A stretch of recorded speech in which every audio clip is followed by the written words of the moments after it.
Okay, Alhamdulillah hari ni sambung lagi Atik untuk training. Kali ni kita cuba 2 kilo juga.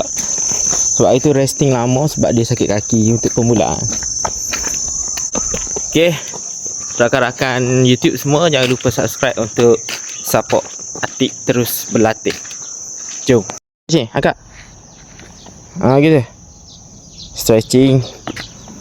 Ni pula stretching. Okay. Stretching lagi, stretching. Tukar kaki. Stretching. Okay, stretching. Atik tak pandai lagi stretching, tapi kita cuba untuk try stretching juga. Slow ya. Slow je.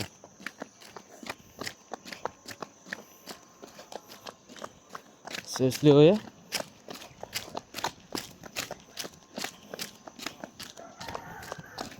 Slow.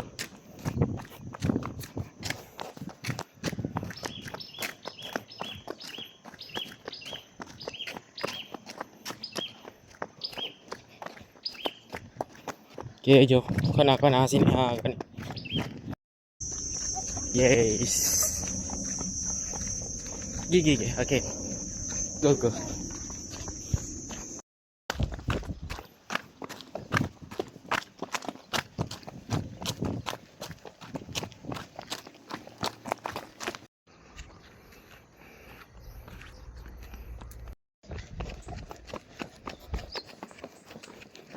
Ni.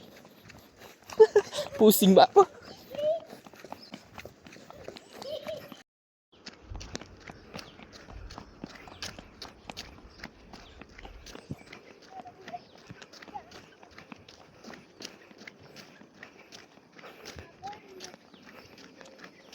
Okay, settle Atik training 2 kilo. Korang tolonglah subscribe untuk Atik lebih semangat.